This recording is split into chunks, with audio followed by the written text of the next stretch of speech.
heard about the new executive order that targets homelessness here in America? It's time to speak up. Donald Trump has signed an executive order today that will have the effect of taking homeless people off the streets and sending them to be locked up for we don't know how long. The executive order directs the Department of Justice to do sweeps of homeless people. They're trying to end vagrancy. And it says that these people are to be taken to civil commitment facilities, mental health facilities, psychiatric facilities. Oh, but here's the thing. If there are no beds available, then the people can be taken to jail or detention centers. Here's the thing. There are no beds. First of all, it'd be bad enough. We are saying that if you're homeless, you must have a mental illness and you need to be locked up. That's horrific in and of itself. But then the second part, or they can be taken to jail if there are no beds. There are no beds. I have done criminal law for almost 30 years, and there are no beds. At least in Texas, there aren't, because when I have clients right now who have been charged with offenses and are sitting in jail and have been found incompetent to stand trial. When that happens, they have to go to a mental health facility to become competent, and then they're sent back to stand trial.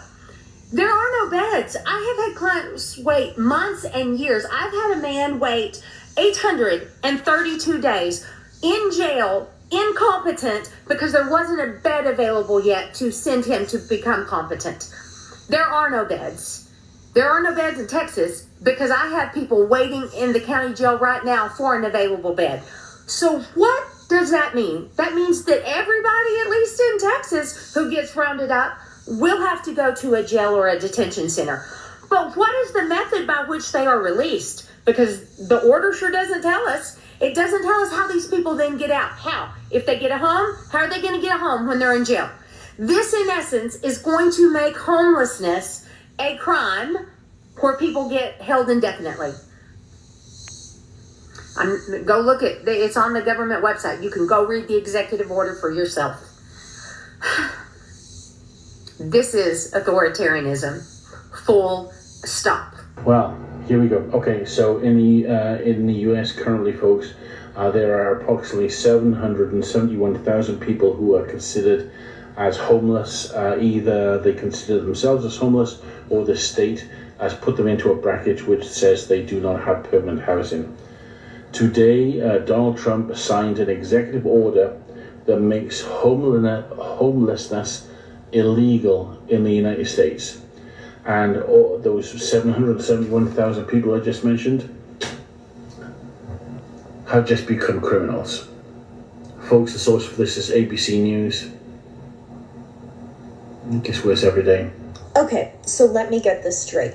We're making homelessness, drug addiction, mental illness illegal, and committing people, but we don't have any institutions really anymore.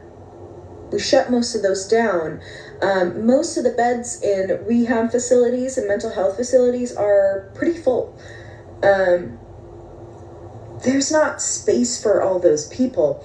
But you know what they do know how to do now is create camps really cheaply with super inhumane conditions, and say they cost way more. So they get to disappear millions of dollars. And you know, maybe some people will just disappear. No one's gonna miss homeless drug addicts. They're already basically disappeared. Their families won't even notice. They'll just assume they OD'd or something. And if they're forcibly institutionalized, then they don't have rights anymore. They can't even take us to court. They're gonna like having their cleaner streets. No one's gonna miss them anyway. Oh man, and if we wanted to entrap someone, it's not that hard to make them a homeless drug addict and then just kidnap them off the street. And everyone will think they just had some mental health break and got on drugs.